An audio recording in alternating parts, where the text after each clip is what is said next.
Hi friends, నమస్తే. Welcome back to shiny sweet home. ఈరోజు మన రెసిపీ వచ్చేసి కర్ణాటక స్పెషల్ పులియోగరే అండి. మనకి ఆంధ్రాలో పులిహోర మనకి ఎంత ట్రెడిషనల్ ఫుడ్, కర్ణాటక వాళ్ళకి ఇది అలా ట్రెడిషనల్ ఫుడ్ అనమాట.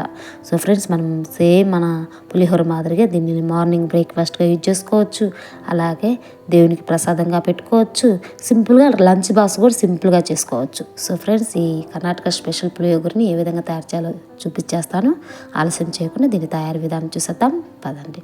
పులిహోర కోసం ఈ విధంగా ఫస్ట్ ఒక బౌల్ తీసుకొని దీంట్లో ఒక పెద్ద నిమ్మకాయ సైతం చింతపండు వేసుకొని దాంట్లో వాటర్ పోసుకొని ఈ చింతపండుని శుభ్రంగా వాష్ చేసుకుందాం. ఈ విధంగా వాష్ చేసేసుకొని మరలా దీంట్లో వాటర్ పోసుకోవాలన్నమాట. ఈ విధంగా వాటర్ పోసేసుకొని ఈ చింతపండు నానబెట్టుకోవాలి. ఫస్ట్ ఇలా నానబెట్టేసుకొని పక్కన పెట్టేసుకుందాం.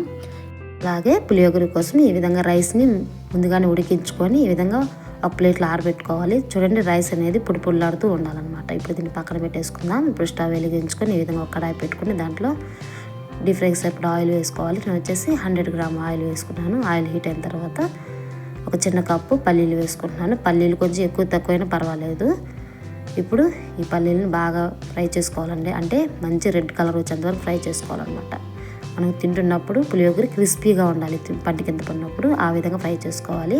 ఈ విధంగా ఫ్రై చేసుకుంటే సరిపోతుంది. ఇప్పుడు ఇలా ఫ్రై చేసుకునే పీనట్స్ని ఈ విధంగా ఒక బౌల్లో షిఫ్ట్ చేసుకొని పక్కన పెట్టేసుకుందాం. ఇప్పుడు అదే ఆయిల్లో 1 టేబుల్ స్పూన్ వచ్చేసి పచ్చిశనగపప్పు వేసుకోవాలి. అలాగే 1 టేబుల్ స్పూన్ మినపప్పు వేసుకుందాం.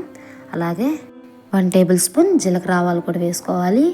ఇవి వేసిన తర్వాత ఈ మినప్పప్పు, ఈ శనగపప్పు అనేవి మంచి రెడ్ కలర్ వచ్చేంత వరకు ఫ్రై చేసుకోవాలండి. ఈ పోపు గింజలు బాగా ఫ్రై అయితేనే మనకు పులియోగర మంచి టేస్ట్ వస్తుంది.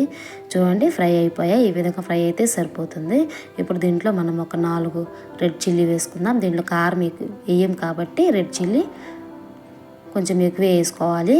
ఇవి వేసేసిన తర్వాత ఇప్పుడు ఒక 10 వెల్లుల్లి రబ్బల్ని కచ్చా పచ్చగా దంచుకొని వేసేసుకుందాం. ఈ వెల్లుల్లిని లైట్గా ఫ్రై చేసుకున్న తర్వాత ఇప్పుడు దీంట్లో వచ్చేసి 3 కరివేపాకు రమ్మలు కూడా దీంట్లో వేసేసుకుందాం. కరివేపాకు రమ్మలు వేసేసిన తర్వాత కరివేపాకు చిటపటాడినంత తర్వాత ఇప్పుడు దీంట్లో కొంచెం ఇంగు వేసుకోవాలండి. ఇంగు వేసుకుంటేనే మనకి పులియోగర మంచి ఫ్లేవర్ వస్తుంది. ఇప్పుడు ఇంగు వేసిన తర్వాత ఈ పోపుని బాగా ఫ్రై చేసుకోవాలన్నమాట. అంటే మనకి ఈ తెల్లగడ్డలు అనేవి మంచి కలర్ రావాలంటే లైట్ గోల్డెన్ కలర్ వచ్చేంత వరకు ఫ్రై చేసుకుంటే సరిపోతుంది. ఇప్పుడు ఆల్రెడీ మనం నానబెట్టుకున్నాం కదా చింతపండుని, ఆ చింతపండుని ఈ విధంగా గుజ్జు తీసుకొని ఆ చింతపండు వాటర్ దీంట్లో పోసేసుకోవాలి. చింతపండు వాటర్ పోసేసుకొని ఇప్పుడు దీంట్లో టేస్ట్కి సరిపడా సాల్ట్ వేసుకోండి. సాల్ట్ వచ్చేసి మీ టేస్ట్కి తగ్గట్టు మీరు వేసేసుకోండి. ఈ విధంగా సాల్ట్ వేసిన తర్వాత ఈ చింతపండు వాటర్ ఒక బాయిల్ వచ్చేంత వరకు మరిగించాలి. చూడండి, ఈ విధంగా బాయిల్ వస్తున్నప్పుడు ఇది వచ్చేసి పులియోగరి ప్యాకెట్ అండి. ఇది మనకు సూపర్ మార్కెట్లో అవైలబుల్గా ఉంటుంది. అలాగే ఏ స్టోర్లో అయినా పులియోగరి అంటే ఇస్తారు. ఇది వచ్చేసి అయ్యంగార్ పులియోగరి నేను యూజ్ చేసుకుంటున్నాను. ఫస్ట్ ఎంటీఆర్ యూజ్ చేస్తున్నాను. ఈ మధ్య నేను అయ్యంగార్ ఎక్కువ చేస్తున్నాను. బాగుంది అయ్యంగార్ పులియోగరి. ఇప్పుడు ఇలా కట్ చేసుకొని ఈ పులియోగరి పౌడర్ని ఈ చింతపండు వాటర్లో వేసేసుకొని ఒకసారి మిక్స్ చేసుకోవాలి.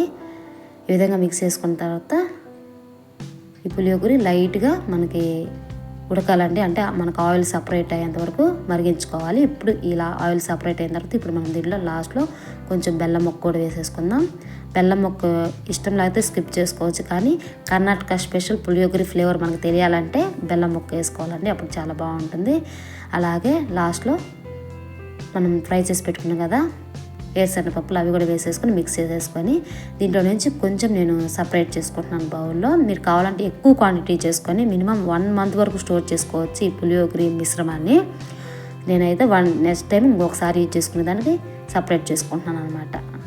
ఇప్పుడు ఈ పులియోగరిని మనం పక్కన పెట్టేసుకుందాం. ఈ మిశ్రమాన్ని చూడండి, మిగిలిన దాంట్లో నేను కొంచెం కొత్తిమీర అంటే 1 కప్పు కొత్తిమీర వేసేసుకొని ఒకసారి మిక్స్ చేసుకోవాలి. ఈ విధంగా మిక్స్ చేసుకొని కొత్తిమీర వేసామంటే స్టవ్ ఆఫ్ చేసుకోవాలన్నమాట. ఈ విధంగా స్టవ్ ఆఫ్ చేసుకొని ఇప్పుడు దీంట్లో మనం ఆల్రెడీ ఆరబెట్టుకున్న రైస్ ఉంది కదా, అది దీంట్లో వేసేసుకొని మిక్స్ చేసుకోవాలండి. ఈ రైస్ వచ్చేసి 3 మెంబర్స్ కరెక్ట్గా సరిపోతుంది. అంటే ఒక ప్యాకెట్ పులియోగరి 6 మెంబర్స్కి కరెక్ట్గా సరిపోతుంది.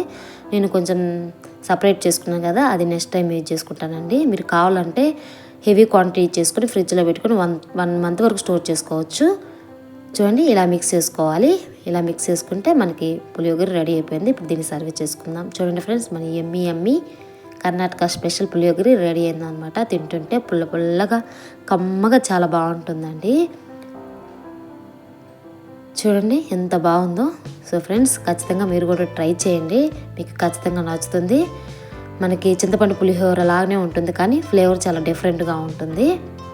మనకి కర్ణాటకలో ఏ టెంపుల్కి వెళ్ళి ఈ పులిహోరని ప్రసాదంగా పెడుతుంటారండి, చాలా బాగుంటుంది. సో ఫ్రెండ్స్, ఖచ్చితంగా ట్రై చేయండి. ట్రై చేసి మీకు ఎలా వచ్చిందో నాకు కామెంట్ ద్వారా తెలియజేయండి.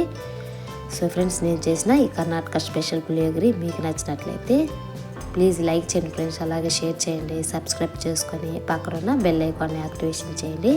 మరలా మనం నెక్స్ట్ రెసిపీ ద్వారా కలుసుకుందాం friends. Okay friends, thank you for watching my video. Bye bye.